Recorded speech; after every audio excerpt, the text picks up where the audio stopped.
मेरे प्यारे बच्चों, हम यहाँ पर काइनेटिक थ्योरी ऑफ गैसेस की बात कर रहे हैं। उसमें नेक्स्ट टॉपिक हमारे पास में आता है specific heat capacity. Specific heat capacity, यहाँ पर इस पूरे वीडियो में हम स्पेसिफिक हीट कैपेसिटी की ही बात करने वाले हैं और अलग अलग टाइप की गैस जैसे मोनोएटॉमिक, डायटॉमिक, ट्राइएटॉमिक गैस के लिए स्पेसिफिक हीट हम कैसे फाइंड करेंगे, अलग अलग टाइप के केसेस में हम स्पेसिफिक हीट हम कैसे फाइंड करेंगे। तो सबसे पहले हम यहाँ पर देखते हैं स्पेसिफिक हीट होता क्या है। ठीक है, अगर हमारे पास कोई गैसीय सिस्टम है और उसको हमने delta Q amount of heat दिया है ना, तो delta Q amount of heat किस पे डिपेंड करेगा? वो डिपेंड करेगा उसके नंबर ऑफ मॉलिक्यूल पर, वो डिपेंड करेगा कितना टेम्परेचर इंक्रीमेंट हुआ, और वो डिपेंड करेगा उसकी प्रॉपर्टी पर कि किस टाइप की गैस है। तो ये जो सी है, जो फार्मूला हमारे पास में आया वो आया NC डेल्टा टी। ओके, और सी क्या है? यहाँ पर हम इस सी को लिखेंगे that is the specific heat.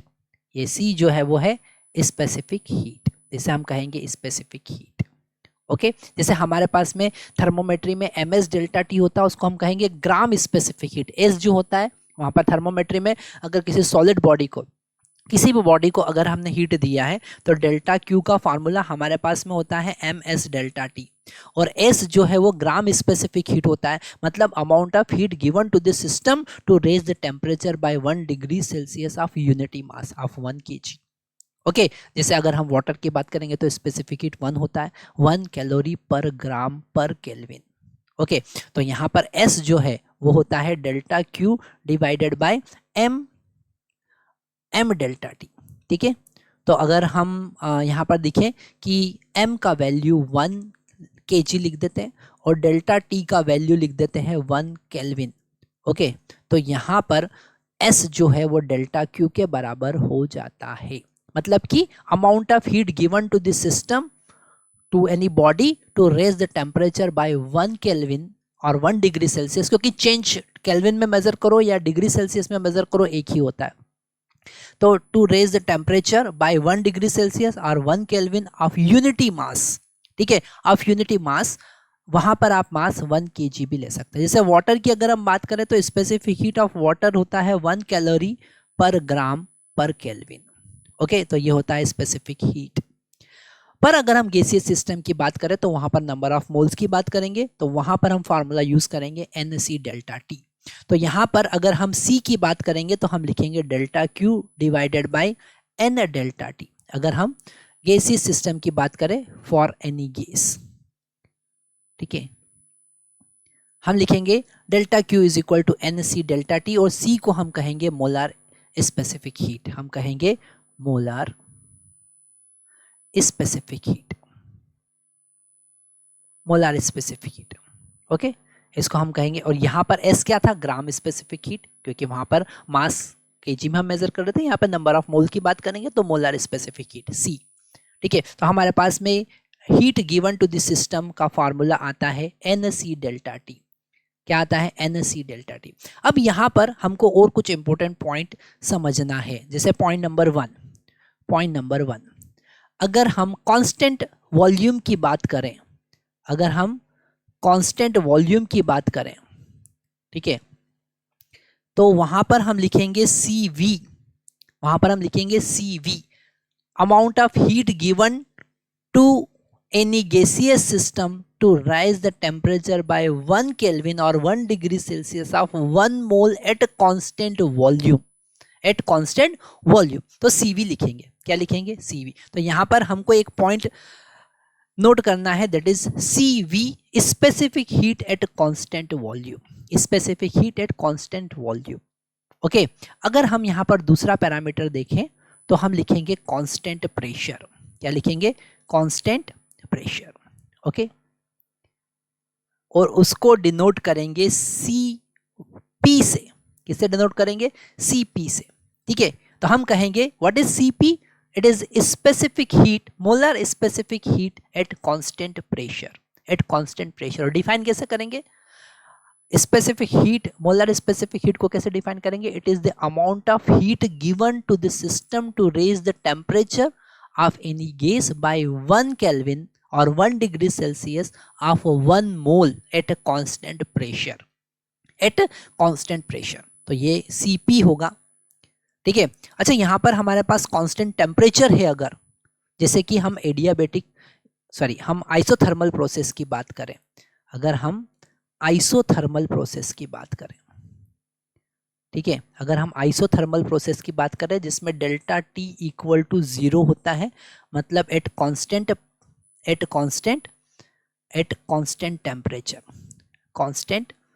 Temperature, ठीक है। अगर हम कांस्टेंट टेम्परेचर की बात करें, ये सारे पॉइंट बहुत इंपॉर्टेंट है जो आपको लिखना है, एट कांस्टेंट टेम्परेचर।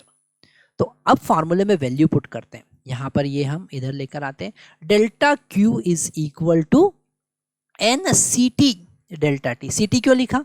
क्योंकि कांस्टेंट वॉल्यूम के लिए अगर सी वी लिख रहे हो, कांस्टेंट प्रेशर के लिए अगर सी पी लिख रहे हो, तो कांस्टेंट टेम्परेचर के लिए सी टी लिख दो, ठीक है। तो यहाँ पर डेल्टा टी 0 है। अगर हम सी टी की बात करेंगे तो हमारे पास delta Q divided by N delta T होगा, और डेल्टा टी इक्वल टू 0, तो इसका वैल्यू होगा इन्फिनिटी।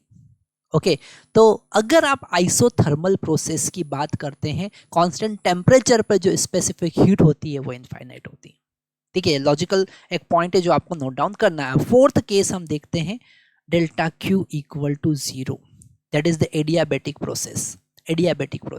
और कांस्टेंट एडियाबेटिक प्रोसेस में मतलब डेल्टा क्यू इक्वल टू 0, तो यहाँ पर फिर फार्मूले में वैल्यू पुट कर दो, तो डेल्टा क्यू 0 हो जाएगा, तो सी ए कितना हो जाएगा? 0 हो जाएगा। तो एडियाबेटिक प्रोसेस के लिए स्पेसिफिक हीट कितना होता है? एडियाबेटिक प्रोसेस के लिए स्पेसिफिक हीट 0 होता है। तो हमने सबसे पहले स्पेसिफिक हीट होता क्या है वो समझा।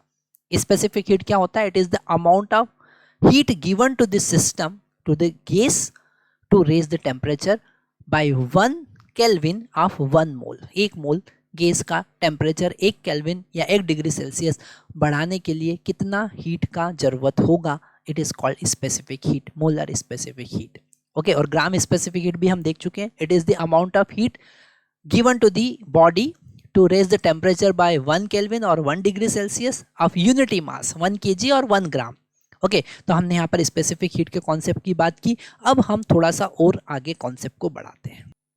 तो अगर हम बात करते हैं मोनोएटॉमिक गैस, ठीक है, अगर हम मोनोएटॉमिक गैस की बात करते हैं तो यहाँ पर जो चेंज इन इंटरनल एनर्जी होगा वो होगा 3/2 nr delta T. Okay, 3/2 nr delta T. और यहाँ पर अगर हम कांस्टेंट वॉल्यूम की बात करें, तो डेल्टा या W जो होगा, वर्क डन जो होगा वो 0 होगा। ये सारे कॉन्सेप्ट थोड़े से थर्मोडायनामिक्स के हैं जो यहाँ पर हम यूज कर रहे हैं, जिसमें हम वर्क डन की बात करते हैं। जब वॉल्यूम इंक्रीज होता है तो वर्क डन पॉजिटिव होता है बाय गैस, ओके, एंड अगर वॉल्यूम डिक्रीज होता है तो वर्क डन नेगेटिव होता है। अगर कांस्टेंट वॉल्यूम है मतलब डेल्टा V इक्वल टू 0 है, तो वर्क डन कितना होगा? 0 होगा।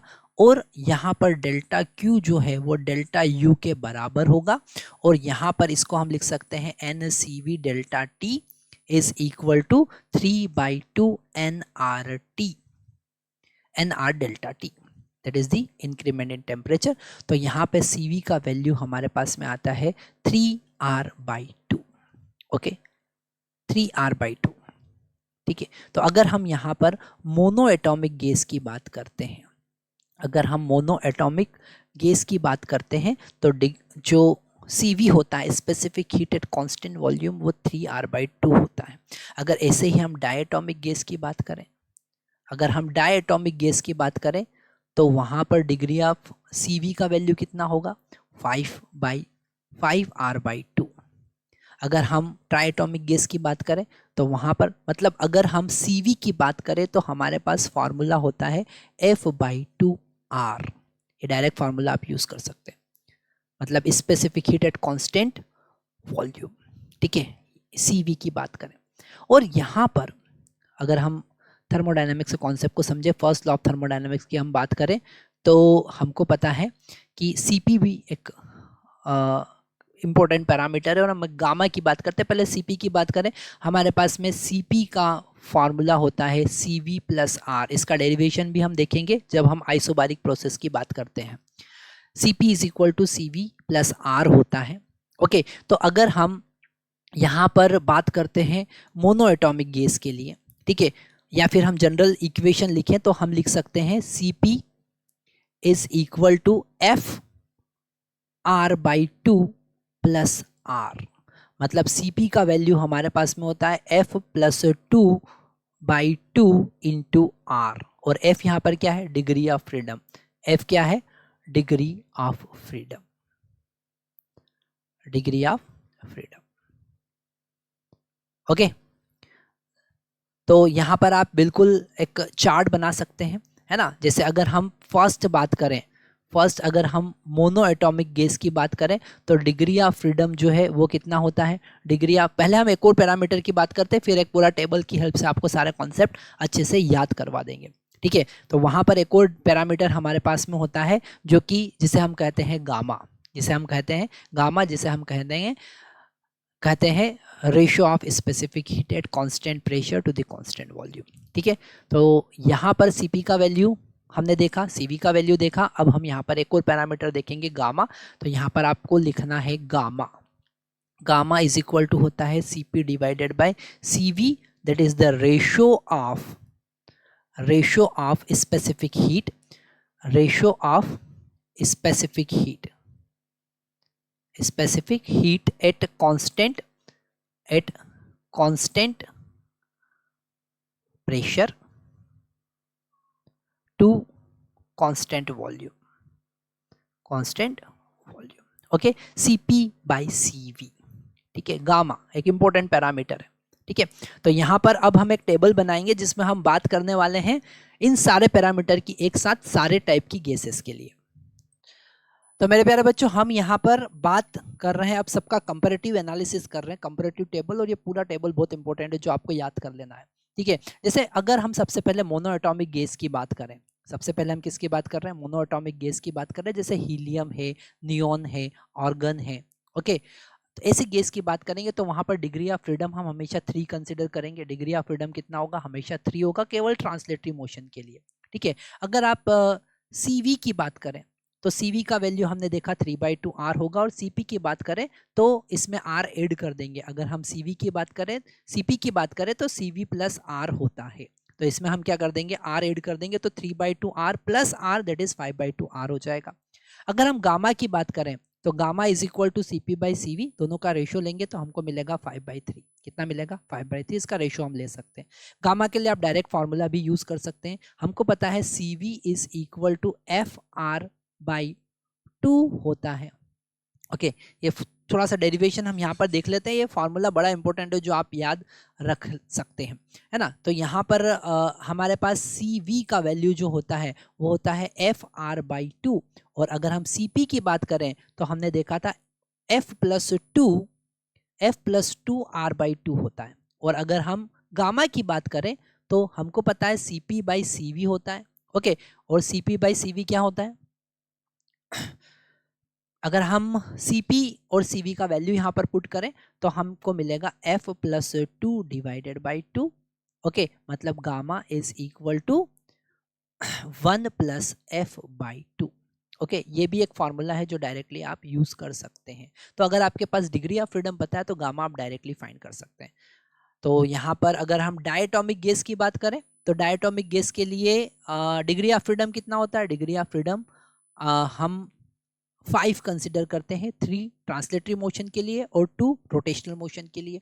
तो 5/2 R उसका Cv होगा, है ना, 5/2 R Cv होगा। Cp का वैल्यू कितना होगा, 7/2 R, और Cp बाई Cv क्या होगा, 7/5, ठीक है। अगर हम डायटोमिक गैस की बात करें हाई टेम्परेचर पे तो 2 डिग्री ऑफ फ्रीडम हम वाइब्रेशनल मोड के लिए भी ऐड करते हैं, जो हम डिस्कस कर चुके हैं, है ना। एक काइनेटिक एनर्जी के लिए, एक पोटेंशियल एनर्जी के लिए, तो टोटल हो जाएगा 7।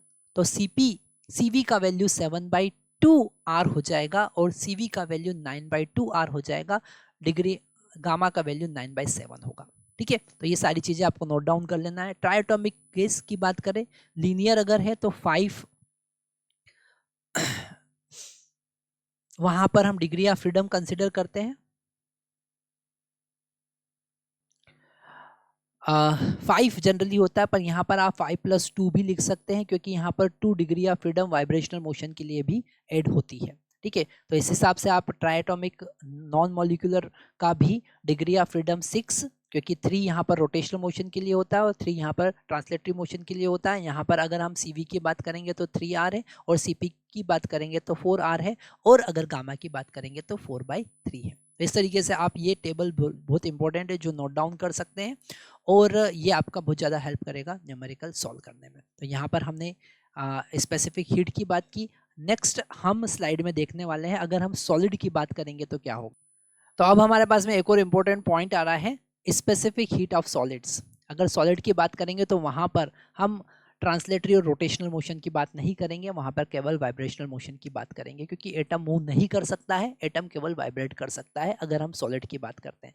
तो यहाँ पर सबसे पहला अगर हम सॉलिड की बात करें तो 3D हार्मोनिक ऑसिलेटर जैसा वो बिहेव करेगा, क्योंकि वो 3 इंडिपेंडेंट डायरेक्शन में ऑसिलेट कर सकता है। एक मॉलिक्यूल 3 इंडिपेंडेंट डायरेक्शन में ऑसिलेट कर सकता है उसकी मीन एक्सिस के अबाउट। वो एक्स एक्सिस हो सकता है, वो वाई एक्सिस हो सकता है, वो जेड एक्सिस हो सकता है। तो यहाँ पर आप 3D ऑसिलेटर उसे कंसिडर कर सकते हैं, ठीक है। तो वहाँ पर अगर हम 1 मोल की बात करें, अगर हम 1 मोल की बात करें तो 1 डायमेंशन मोशन के लिए एवरेज एनर्जी जो होगा वो 2 × 1/2 kBT होगा, क्योंकि यहाँ पर 2 का मल्टीप्लाई क्यों किया, क्योंकि यहाँ पर काइनेटिक एनर्जी और पोटेंशियल एनर्जी दोनों की हम बात करते हैं।